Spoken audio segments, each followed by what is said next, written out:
Start करते हैं। आज से जनरल असेंबली का इजलास शुरू हो गया है और जो हाई लेवल सेगमेंट है ये 27 सितंबर तक जारी रहेगा और इस सेगमेंट में पाकिस्तान की जो बारी है, वजीर आजम इमरान खान साहब ने जो खिताब करना है वो वर्चुअल होगा, ठीक है, फिजिकल नहीं होगा, फिजिकल शिरकत नहीं करें। और 193 मुमालिक हैं, उनके सरबराहान ने जाना था, शिरकत करनी थी, उसमें से सिर्फ 50 जा रहे हैं। तो प्राइम मिनिस्टर इमरान खान ने भी डिसाइड किया है कि वो नहीं जा रहे और वर्चुअली इसमें शिरकत करेंगे। 7 नुकात पे इमरान खान का जो खिताब है ये सफारती जराए बता रहे हैं वो होगा। उसमें जो प्राइम मिनिस्टर इमरान खान है वो भारत को एक्सपोज करने के हवाले से, भारत के जो अंदरूनी जो वहां पर मुसलमानों के साथ जुल्म रवा रखा जा रहा है, कश्मीरियों के साथ जो जुल्म रवा रखा जा रहा है मकबूजा कश्मीर में, इसको सबसे ज्यादा हाईलाइट करेंगे। अफगानिस्तान की सूरत हाल पे इमरान खान साहब खास तौर पर बात करेंगे क्योंकि उनका जो नैरेटिव है, जो वो दुनिया को कहा करते थे, आज वो बात सच साबित हुई। बिल्कुल। और अब इस वक्त की जो चैलेंजेस हैं खित्ते में, उन पे बात करेंगे। साहब, एक साल कबल इन्हीं दिनों में, यानी आज जो है वो 21 सितंबर है, तो 20 सितंबर को पीडीएम बनी और हमने देखा कि उस दिन मियां नवाज शरीफ ने तकरीर की जिसमें उन्होंने आर्मी चीफ के बारे में, DISI के बारे में जो कहा वो हम सब जानते हैं। फिर उसके बाद पीडीएम बनती है, पीडीएम के जलसों में पाकिस्तान की फौज पर हमले किए जाते हैं और यहां तक कहा जाता है बलूचिस्तान में खड़े होकर कि बलूचिस्तान की दुश्मन भारत की फौज नहीं है, पाकिस्तान की फौज है। यह भी कहा जाता है कि जो बॉर्डर पे बाढ़ लगाई गई है जिसमें हमारे जवानों का खून शामिल है, कहा गया कि उस बाढ़ को उखाड़ के फेंक देंगे।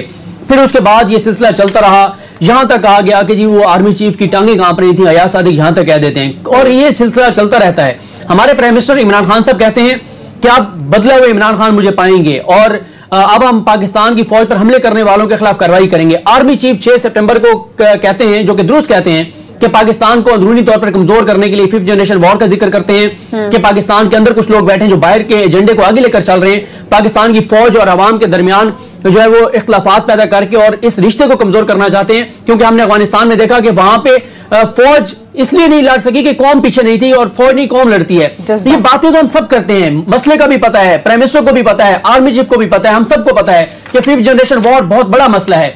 लेकिन एक भी पाकिस्तान में बैठे हुए शख्स के खिलाफ कार्रवाई नहीं होती जो पाकिस्तान के इदारों के खिलाफ प्रोपेगेंडा कर रहा है, स्कैंडलाइज कर रहा है, फौज की क़यादत पर हमले कर रहा है, सोशल मीडिया के जरिए सब कुछ कर रहा है।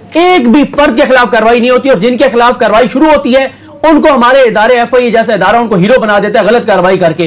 तो जब हमें मसले का पता है 5th जनरेशन वॉर के मसले का, तो फिर हम इसके खिलाफ हम कब आखिर जागेंगे, कब कोई कार्रवाई होगी उन लोगों के खिलाफ जो पाकिस्तान के अंदर बैठ के पाकिस्तान को कमजोर कर रहे हैं। आपको क्या लगता है कि ये एक जो साजिश हो रही है और इसमें हम तवक्को ये कर रहे थे कि ऑपोजिशन जो है वो कम से कम हुकूमत के मौकफ के ऊपर स्टैंड लेगी, क्या कहते हैं शहादत अवान साहब? देखें ज़मीर रज़ा साहब, सबसे पहली बात तो ये है कि जहां तक आपका कहना है कोई साजिश हुई है या किसी किस्म का फेलवर हुआ है तो नाकामी तो हुकूमत की है। मैं ये समझता हूँ कि इस वक्त आप देख लें कि पाकिस्तान की कोई फॉरेन पॉलिसी जो है वो वाज़ेह नहीं है और पाकिस्तान का इमेज जो है वो नहीं बनाया गया कि जो इस वक्त पाकिस्तान की पोजीशन है। पाकिस्तान में से पिछली हुकूमतों ने तकरीबन ऑलमोस्ट दहशत गर्दी जो है वो ख़त्म कर दी थी। और लेकिन बात यह कि हमारे जो फॉरेन मिशंस हैं वो अपना रोल प्ले नहीं कर सके, उन चीज़ों को हाईलाइट करते। उसकी 2 वजूहात हो सकती हैं। उसकी वजूहात ये भी हो सकती हैं कि जो फॉरेन मिशंस हैं उनको जिस तरीके से हमारी मौजूदा हुकूमत ने सऊदीया में सनअप करते हुए ये कहा कि आप लोगों से बेहतर इंडिया के कौंसलेट और एम्बेसडर्स हैं। तो मेरा कहना यह है कि ये एक इशू पूरे मुल्क और कौम का है, हम सब इसके ऊपर दुखी हैं, ऐसा पाकिस्तान के साथ नहीं होना चाहिए। ये इंग्लैंड वालों के ये जो बयानात आ रहे हैं, मैं समझता हूँ कि वो तो बिल्कुल आपकी बात की मैं तईद करूंगा कि वो मतलब है कि घुंगलुओं के ऊपर से मिट्टी झाड़ने वाली बात है। लेकिन साथ ही साथ ये बात है कि हमें अपने आप को भी इतना मतलब है कि स्ट्रॉन्ग करना होगा, अपने आप को इतना बेहतर करना होगा कि कोई मुल्क जो है, आपको पता है कि एक ट्राइका भी बना हुआ है, जो क्रिकेट का एक ट्राइका है वो भी हमारे मुल्क के खिलाफ जो है वो अली गौर बलोच साहब क्विकली एक बात और बता दें कि मियां नवाज शरीफ साहब जो कि खुद बहुत क्रिकेट के शौकीन हैं, खेलने के भी, देखने के भी, और बहुत उनका जो है वो दिल धड़कता है क्रिकेट के साथ, उनकी तरफ से कोई स्टेटमेंट नहीं आई, कोई कंडेमनेशन नहीं आ जाती कि जी इंग्लैंड ने एक गलत फैसला किया है।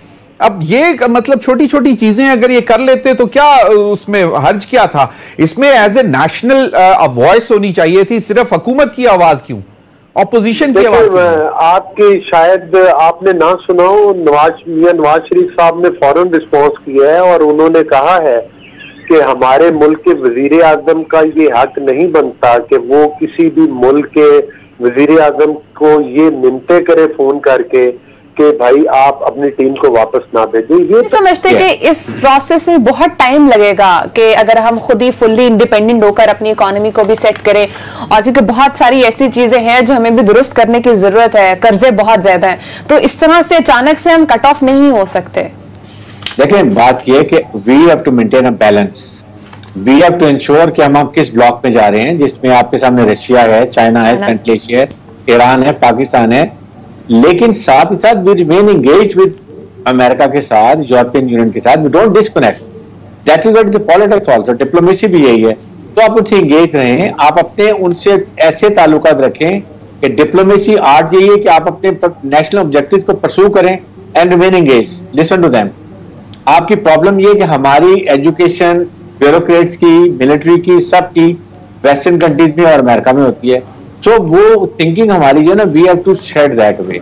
अब टाइम आ गया है, stand as a nation, face some hardships, आगाह करें कौम को, लम्हा ब लम्हा अवाम को आगाह करें। ब्रिगेडियर साहब, सबसे खतरनाक होता है। ब्रिगेडियर साहब, एक साल कबल इन्हीं दिनों में, यानी आज जो है वो 21 सितंबर है, तो 20 सितंबर को पीडीएम बनी और हमने देखा कि उस दिन मियां नवाज शरीफ ने तकरीर की जिसमें उन्होंने आर्मी चीफ के बारे में, DISI के बारे में जो कहा वो हम सब जानते हैं। फिर उसके बाद पीडीएम बनती है, पीडीएम के जलसों में पाकिस्तान की फौज पर हमले किए जाते हैं और यहां तक आ जाता है बलूचिस्तान में खड़े होकर कि बलूचिस्तान की दुश्मन भारत की फौज नहीं है, पाकिस्तान की फौज है। यह भी कहा जाता है कि जो बॉर्डर पे बाढ़ लगाई गई है जिसमें हमारे जवानों का खून शामिल है, कहा गया कि उस बाढ़ को उखाड़ के फेंक देंगे। फिर उसके बाद ये सिलसिला चलता रहा, यहां तक कहा गया कि जी वो आर्मी चीफ की टांगें कांप रही थी, अयाज सादिक यहां तक कह देते हैं, और ये सिलसिला चलता रहता है।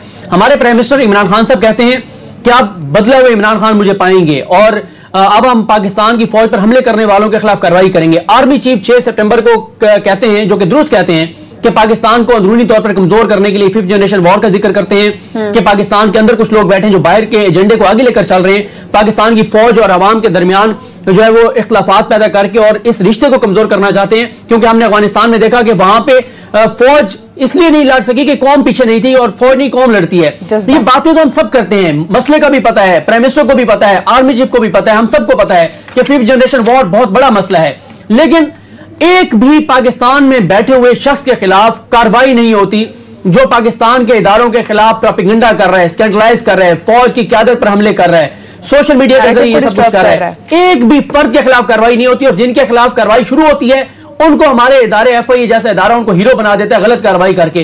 तो जब हमें मसले का पता है, 5th जनरेशन वॉर के मसले का, तो फिर हम इसके खिलाफ हम कब आखिर जागेंगे, कब कोई कार्रवाई होगी उन लोगों के खिलाफ जो पाकिस्तान के अंदर बैठ के पाकिस्तान को कमजोर कर रहे हैं?